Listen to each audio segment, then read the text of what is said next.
নমস্কার বন্ধুরা, আমি সিদ্ধার্থ।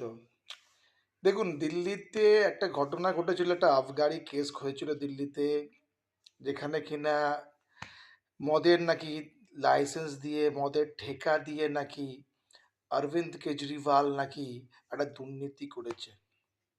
আর এই দুর্নীতির জন্য অরবিন্দ কেজরিওয়াল, মনীষ সিসোদিয়া, ওর যে সেই সময়ের সত্যেন্দ্র জৈন, যে ওই সময় সে মানে আম, আপনার স্বাস্থ্যমন্ত্রী সত্যেন্দ্র সেন, সবাই জেলে ছিল বলতে গেলে আবগারি দুর্নীতি। আর এই দুর্নীতির জন্য তেলেঙ্গানার যে প্রধানমন্ত্রী চন্দ্রশেখর রায়ের মেয়েও জেলে ছিল সেই সময়, দীর্ঘদিন ধরেই আবগারি দুর্নীতি নিয়ে। আজকে হাইকোর্ট থেকে বলল যে এই যে কেসটা হয়েছিল, এই কেসটা হয়েছিল যে যেটা সিবিআই যেটা করেছিল, ফাইল করেছিল, সেখান থেকে অরবিন্দ কেজরিওয়াল মুক্ত হয়ে গেছে। হ্যাঁ, এটা সত্যি কথা, সিবিআই থেকে অরবিন্দ কেজরিওয়াল মুক্ত হয়ে গেল হাইকোর্ট থেকে, কিন্তু প্রবলেমটা এখানেই যে আমাদের দেশে কোনো কিছু যদি হাইকোর্ট থেকে যদি মুক্তি হয়, তাকে সুপ্রিম কোর্টে চ্যালেঞ্জ করা হয়। আর সুপ্রিম কোর্টে এই কেসটাও নিশ্চয়ই সিবিআই সুপ্রিম কোর্টে চ্যালেঞ্জ করবে। কিন্তু হাইকোর্টে হাইকোর্টে এইটা একটা বড় প্রবলেম, বড় মুক্তি পেল অরবিন্দ কেজরিওয়াল, যে অরবিন্দ কেজরিওয়ালকে হাইকোর্ট থেকে একটা বেখুসু খালাসি হলো।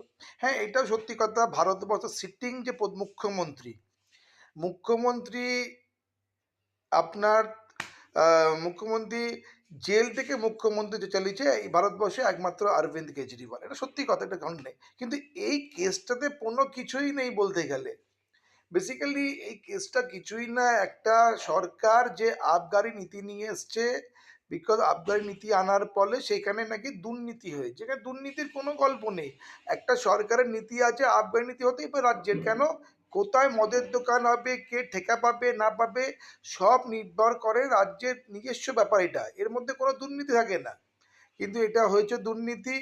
আর অরবিন্দ কেজরিওয়াল আম আদমি পার্টি বিজেপি পার্টির পাশে থ্রেট বলতে গেলে, কিন্তু অরবিন্দ কেজরিওয়ালের আম আদমি পার্টি কিন্তু একটা ন্যাশনাল পার্টি।